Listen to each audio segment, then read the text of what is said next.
Good morning, Radhe Radhe आप सभी को। तो फाइनली हम आ गए थे एयरपोर्ट। बस में काफ़ी दूर फ्लाइट थी, इसलिए बस से ट्रैवल कर रहे थे फ्री ऑफ कॉस्ट और आनंद ले रहे थे क्लाइमेट का, जो कि 44 डिग्री थी। मज़ा ही आ गया था इतनी गर्मी में। और बस फाइनली हम फ्लाइट में एंटर करते हैं, वेट करते हैं उड़ने के लिए। और थोड़ा सा टाइम पास वगैरह ज़रूरी था। लास्ट सीट मिली थी एकदम एंड की सीट, क्योंकि ये फ्री थी ना, इसलिए। बाकी सब कॉस्टिंग थी, हमने ये फ्री वाली बुक की थी। अलग अलग सेपरेट थी। तो एक भैया थे बहुत अच्छे, उन्होंने अपनी सीट दे दी ताकि हम दोनों मियाँ मिट्ठू साथ में बैठ सकें। और ये रहा हमारा टेक ऑफ करने का टाइमिंग। टेक ऑफ हो चुकी थी और टेक ऑफ करने के बाद जो पेट में गुड़गुड़ होती है ना, आप सब कभी होगी, किस किस के पेट में गुड़गुड़ होती है? मुझे तो वैसे होती है, ज़रूर बताना कमेंट में। बस एक डर भी लगा था। और इतना टाइम ट्रैवलिंग करके हो गए हैं, लेकिन वो एक जो इनिशियल डर होता है ना टेक ऑफ करने के टाइम, वो हमेशा बना ही रहता है। ये देखो थोड़ा क्रॉस हो गए थे और बस 1 घंटे बाद हमारी फ़्लाइट, 1 या 1.5 घंटे बाद हमारी फ़्लाइट इलाहाबाद यानी प्रयागराज में लैंड हो चुकी थी। और जो गरम गरम हवा, जो गरम गरम लू चल रही थी ना, उसका हम फीलिंग ले सकते थे कि हम आ गए थे अपने प्रयागराज में। हवा हवा ही बता दे रही थी हमें। 44 से 45 डिग्री टेम्परेचर था, इन्होंने बताया यहाँ पे। और बस अपने लगेज का वेट कर रहे थे। लगेज का वेट करना बहुत ही मुश्किल काम होता है, बड़ा ही सर दर्द होता है। तब तक मैडम बोले वो आप फ्रेश होके आ जाओ, मैं लगेज का वेट करता हूँ और यहाँ से ले लेता हूँ।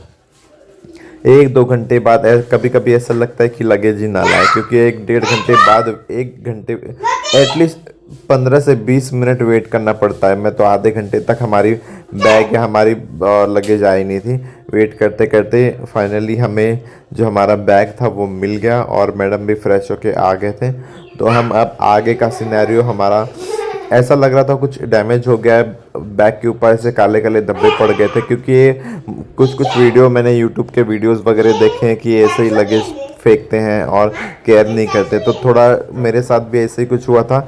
ऊपर वाला जो मेरा लेदर का बैग था वो कुछ कहीं कहीं टूटा फूटा तो नहीं था, बट गंदगी ज़रूर लग गई थी कि उसके ऊपर एक तरह का जो ग्रीस कालापन होता है ना, वैसे ही लग रहा था। और कुछ चीज़ें निकालनी थी, लॉक तोड़ना पड़ा। लॉक तोड़ने के बाद चीज़ें निकाल ली और एक कैब हमने बुक किया, जो नई कैब थी। बिल्कुल नए कैब में बैठने का मज़ा ही कुछ और था। बोले ये इनिशियल हमें बुक करते टाइम में एक एक पिच जो देते हैं ना कि नई कैब है सर जी, आ जाओ, मज़ा आ जाएगा। बस इसीलिए हम बैठ गए। और ये रहा प्रयागराज, योगी जी के राज में जो इन्होंने बनाया है ना, देखो एकदम महाराजा महाराजों जैसा लुक दिया है, बड़ा सा एकदम। और रोड रोड के तो क्या कहने, मतलब ऐसा था कि इतने गर्मी में शाइन कर रहे थे, चमक रहे थे काले काले डामर। और बस ये रहा हमारा गंगा का ब्रिज। देखो गंगा नदी दिखी है, मैंने सोचा एक थोड़ा सा शूट कर लूँ, व्लॉग बना लूँ। मज़ा आ गया देख के। पानी कम था, लेकिन ये अपना मिट्टी, अपनी जन्मभूमि, आनंद ही आ जाता है।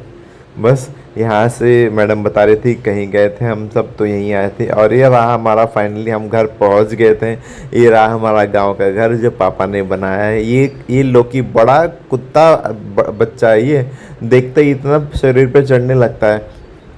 और चलेंगे मम्मी पापा से मिलने, क्या करना है क्या नहीं।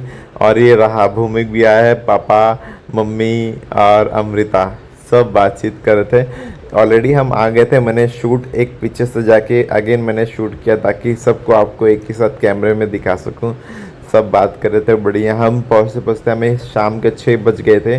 फ़्लाइट में 2 घंटे, देन ट्रैवलिंग करके गाड़ी से ऑलमोस्ट 100 किलोमीटर थे फ्रॉम इलाहाबाद प्रयागराज एयरपोर्ट तो हमारे घर तक ऑलमोस्ट 80 to 90 किलोमीटर था। बस घर में पहुंच गए और फाइनली बात करेंगे, थोड़ा रेस्ट करेंगे और आप सबको मिलेंगे अगले ब्लॉग में। दिखाएंगे क्या क्या चल रहा है, मम्मी ने क्या क्या सब्जियां लगाया है और भूमि की मस्ती, सब कुछ शेयर करेंगे। और नेक्स्ट वीडियो में स्विमिंग पूल ज़रूर देखना।